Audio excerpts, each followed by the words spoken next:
From the PSIA-AASI satellite studios in Portland, Oregon, I'm George Thomas. You're listening to First Chair.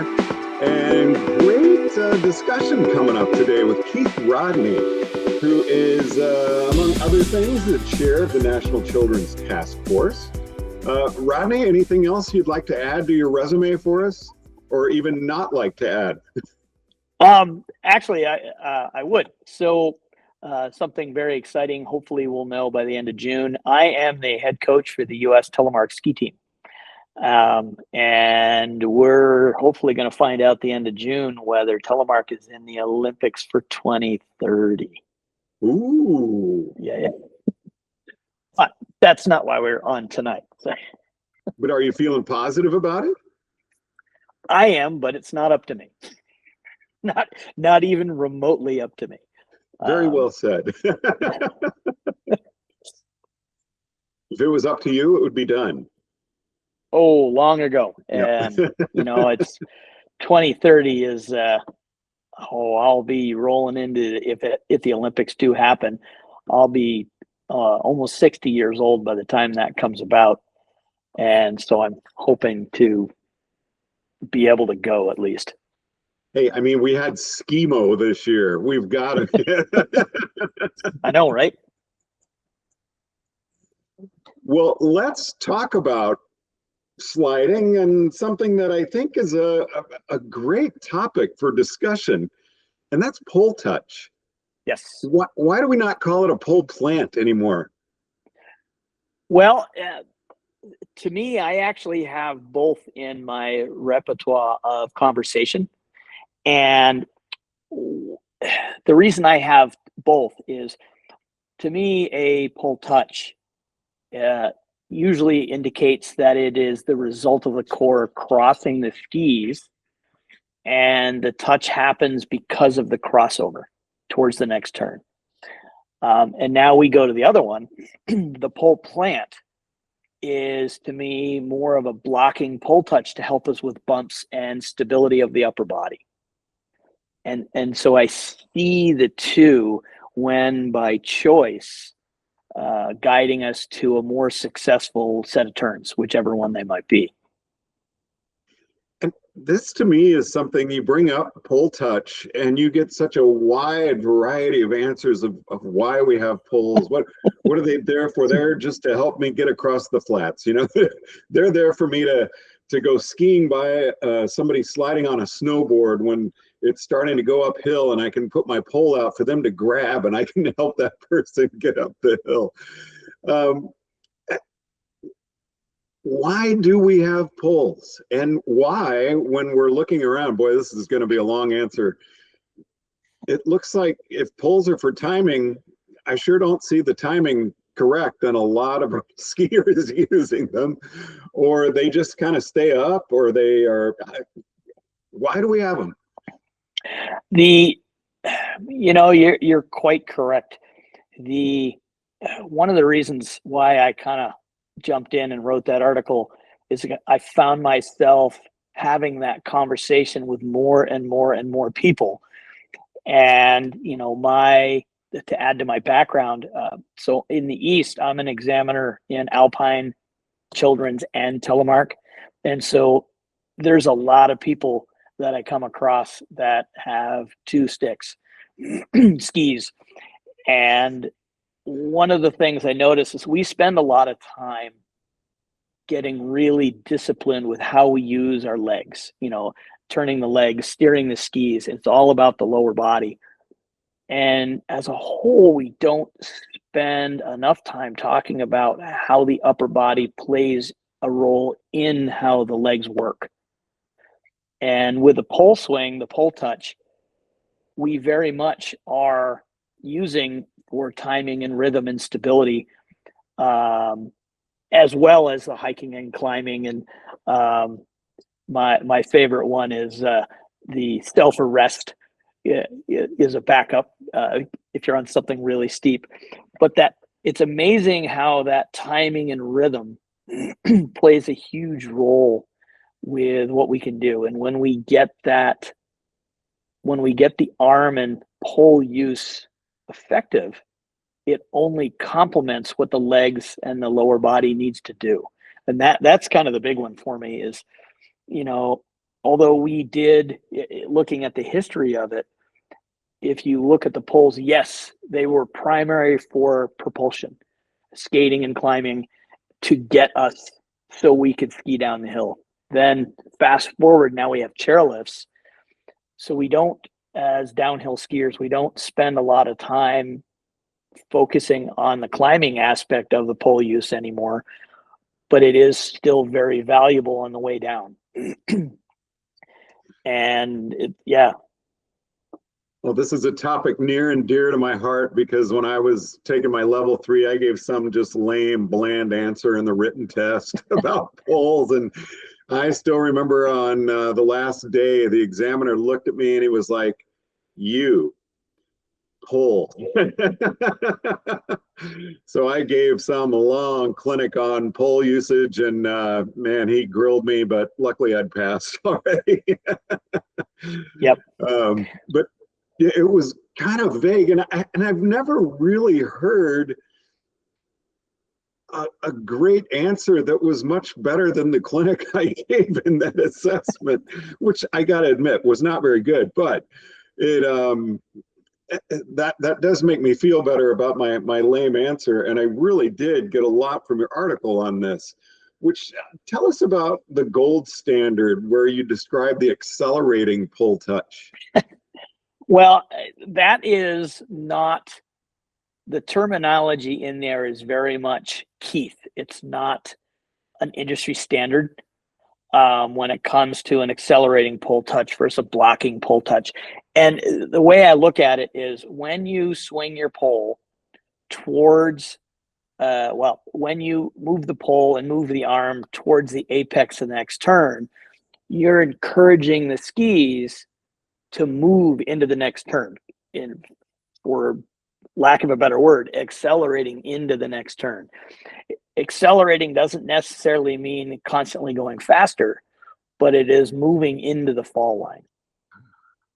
And that's the big one. And it's, you know, why I like it to be less of a plant the pole and more, I'm going to move my body here a little bit, more move the body diagonally across the skis. And as the body crosses, all the lower body does what it needs to do. And that arm is still reaching. And at some point, the pole then touches the ground due to crossing over. And it's more about the core movement and letting the pole swing and the arm movement complement and assist, you know, the weight of that assist in moving the body across the skis, moving the center of mass across the skis. Crossing over, you're making this sound even more mystical than it was before. Yep. And it's, you know, one of the things because at National Academy, one of the things I talk about with a few people that were at the event is one of the easiest things to start figuring out what to do with our poles is very, very rudimentary. Touch your pole and turn around your pole. It's not a great way to ski, but it's a great way to figure out what to do with the pole when you're first starting out. And it is, you know, what that leads into long term is the pole touch becomes the start of the whole process. The problem occurs is if you touch before you do anything else, it means you are touching the pole before you've gotten rid of the old turn. And if you look at it, so if I touch the pole before I get rid of the old turn, I'm telling the skis to stop. Because if you look at the angle of the pole as it touches the ground, the energy that when you plant the pole in the ground, the energy is going to travel up the pole in whatever direction that pole is aiming. Now, granted, it's not a lot of energy. You know, I would say it's pounds, not hundreds of pounds. But what happens is if that pole angle is, if the basket is further down the hill than the hand, and you plant the pole, stick the pole in the ground, the energy is going back up the hill. You're telling the skis to stop. in effect telling the skis to do a blocking pull touch. And now, granted, if you choose to do that, it takes your body and stabilizes your upper body and helps you prepare for the next turn, like moguls. You know, that you watch a really great mogul skier coming down, not in competition, but when they're training, and you watch their clean, quiet, disciplined move. And I can say I've watched Eric Lipton skiing some bumps earlier today on YouTube. And, you know, you look at that very quiet upper body, that pull touch becomes not a touch, but a plant to stabilize the upper body so the legs can stay that twisting and wind up and release movement that occurs. And that's great if that's the intention. But if you're trying to move into a medium radius turn and you block, your pull plant becomes a blocking maneuver, it makes it much harder. Now you have to move up and away, over and down the hill. So you have to kind of almost move up and over the ski pole. And I see that quite a bit. I see many people who think that the touch has to occur before we start the turn. And, you know, to me, that's why there's a big difference between a blocking pull touch and an accelerating pull touch. And I mean, hopefully that makes sense. Hey there, just dropping in. If you believe in great instruction and education, consider a donation to the PSIA-AASI Education Foundation. Your donation helps fellow instructors access training and education. Give today by dropping down the About tab on thesnowpros.org. It does. And I'm going to vary a little bit off your article. I hope you don't mind. Please. I've got a couple of questions that I think a lot of instructors have, a lot of our membership has. One, you're chair of the Children's Task Force. At what point with children do you introduce poles? And because they sure don't want you to take them away. They're so proud. Oh, I got poles. Oh my God. Yeah, it's also with just a regular, you know, adult group lesson or whatever. At what point do you introduce poles on, let's say, the first day lesson or first time on skis? At what point do they become maybe more useful for the person? I mean, they're very useful because they're kind of using them for balance as they're standing there. But when do you want to introduce them when they've got all these other things like stopping and everything else, and we don't want them stopping with their poles? Yeah, no, and I think, why don't I take a systematic approach to this and just kind of work our way up through the ages? So here's the big one. With a 3 to 6 year old in the cross country side, they're going to start with poles straight away. Here's the trick. The handles are smaller. Their gloves are thinner, so they're able to wrap their hands around the gloves, so they're able to work better. Now we move on to the downhill slope. The problem is the handle's a little bigger, so their grip doesn't effectively go around the pole as well. And with that single body, the unibody movement that they have, when we watch skiers, the 3 to 6 year olds, you'll see very early on that the hands will help indicate the twisting and the weird movements you see the hands doing are the body's way of telling us what the legs are doing. And through that, it shows that the hands and the legs need to do the same thing. And so when you introduce poles for the downhill side of things, they don't have the ability to effectively use their hands the same way you use the poles. And they stick the poles in the air. You know, you see the hands kind of, it looks like they're grabbing two doorknobs and twisting them towards each other. That's the same movement you see the legs do. And if you hold the poles and you do that, you're going to point them straight in the air. And so the little kids end up the poles tend to get in the way early on. And so I find myself being more, as they get closer and closer to parallel, when I start seeing angles occurring in the in the torso. You know, when I can see the legs starting to come out from underneath the shoulders, okay, it's now time for pulls. A very simple way to think about it is basic parallel is a great time to start introducing pulls. That way, if anybody's listening, we don't want to, you know, if we make it a very specific point, it makes it much easier. Here's the trick with the 4 to 6 year olds, though. They need to be able to maintain grip of the poles while on the chair.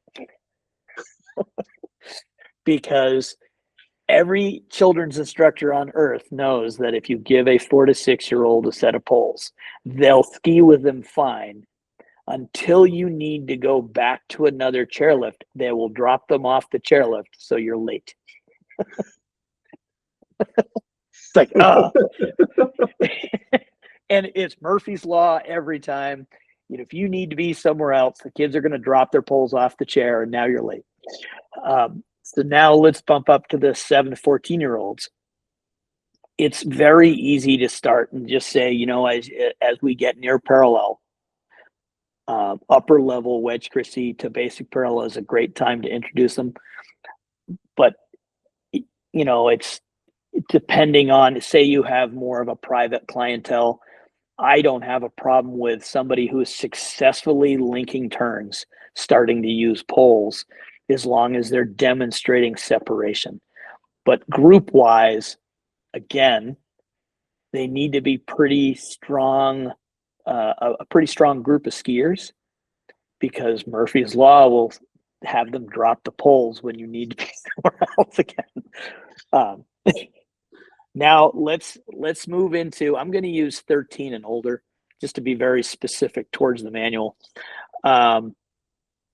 As we get to that older age group, and I would say you could even be as young as 10, but that 13 and older group, the poles tend to be more of a security.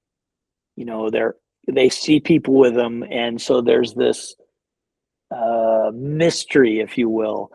They have poles, how come I don't have poles?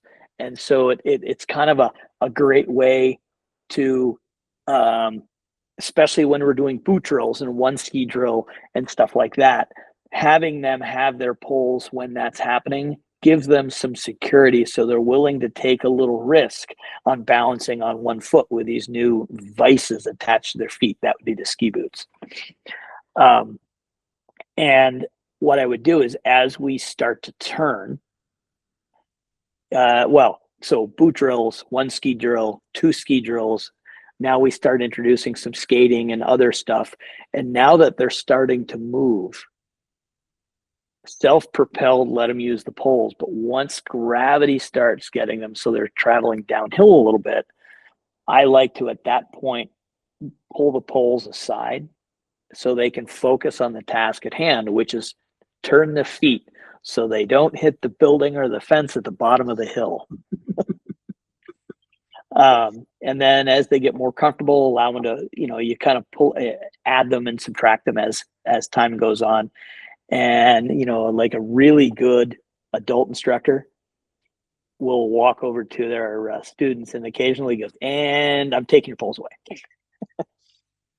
And, you know, but again, you know, it's as we get better, the idea of near that basic parallels, we should start introducing, what do we do with these things?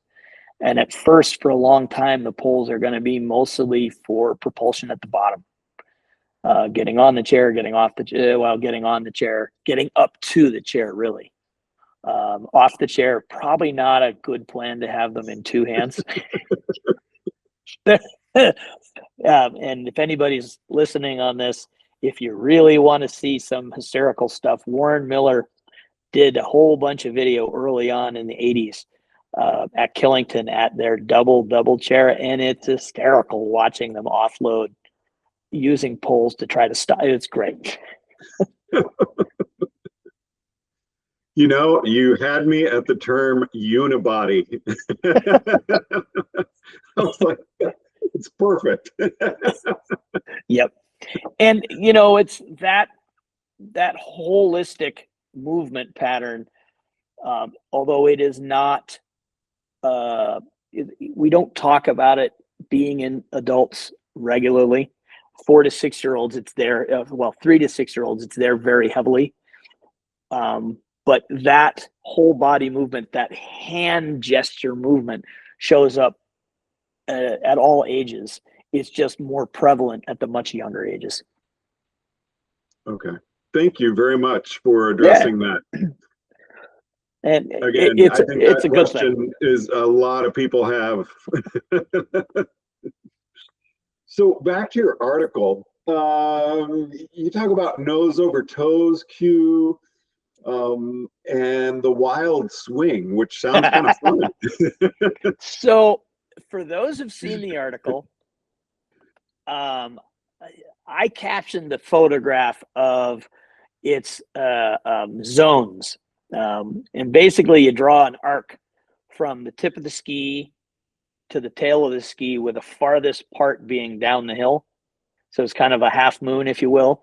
And you quickly draw 3 triangles. Well, when I first started teaching this, it was about the blocking pull touch straight down the fall line, and the accelerating pull touch, which is towards the tip of the ski, which aims us towards the apex of the next turn. The problem is there was this 3rd triangle. Oh. And, and I'm thinking about it going, who here has ever been in a situation where the only thing that mattered is turn must occur? You're in the trees, or you're on something really steep and you're looking down the hill going, what the heck am I doing here? And you go, oh my God, I've got to make a turn no matter what. And so I looked at it, goes, is there any reason why, if done by choice, if we plant our pole all the way back towards our tail so it over rotates our upper body, so it helps us hop into the next turn? And that's the wild pole swing. There's other names for it, but we'll keep it we'll keep it appropriate. The wild pole swing, or oh my God. And it's, if all else fails, plant it anywhere you have to make the next turn. And that's kind of the idea of that 3rd one. So does that take us into intentional chaos? Yes. Okay. And it's the more time I spend teaching, the more time I spend watching other instructors, the more I realize we're very good at talking about what the lower body does. And there are some exceptional people that talk about the whole body, but as a whole, as an industry, we don't include deliberate acts with the upper body outside of the pole swing. And it's like, I'm involved with the senior task force a little bit, at least for the East Coast. And, if you look at it, what I do with my upper body does not always have to be separate from the lower body, or stabilizing to the lower body. Sometimes there's a reason to use the upper body to get the job done, because things fall apart. It's not the most efficient way to start with the upper body, but it's like, if you're doing something on purpose, doesn't that make it okay? And I kind of look at it, it's when we don't know we're doing it. Now we've got some stuff to work on. If I'm planting my pole down the fall line and telling myself to stop, but I want to go, now I've got some stuff to work on. And basically the idea of the wild pole swing is, I give you permission to plant your pole wherever you need to get the job started.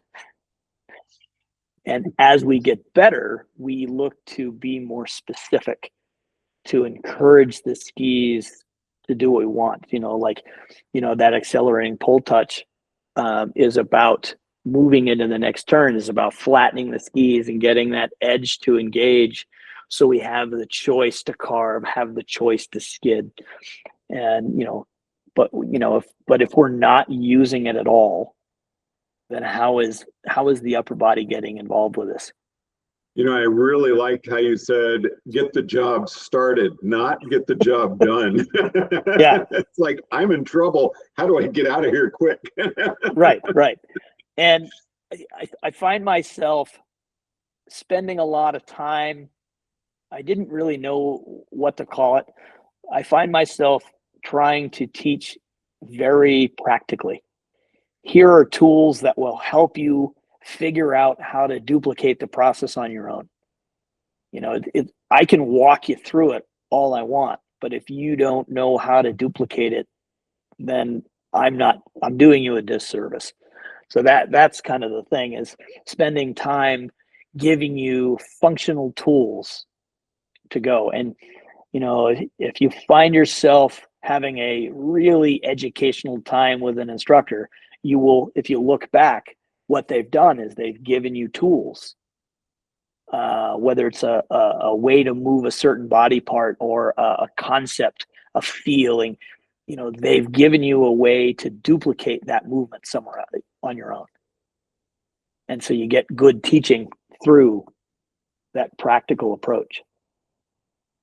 Can you bring Telemark into this discussion as well, and any similarities between Telemark and Alpine with pole use?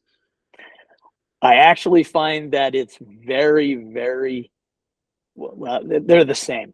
They are. So it's like, so if we look at it, the big difference between Alpine and Telemark will be the length of pole, due to when our feet are scissored apart, when we're lunging apart, that the pole is going to be a little shorter for free skiing, just because we are getting down and low, and you know, our center of mass is a little bit lower than it would be in Alpine, and so our poles need to complement that height difference.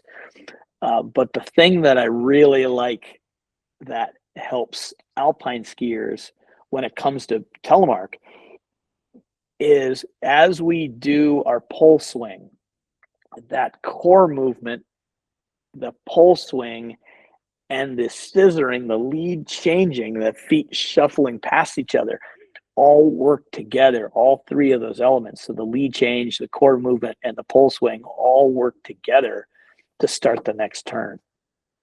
Oh, wow. Yeah, it's a whole nother, how do I describe this? It's like 52 pickup. I've added another deck.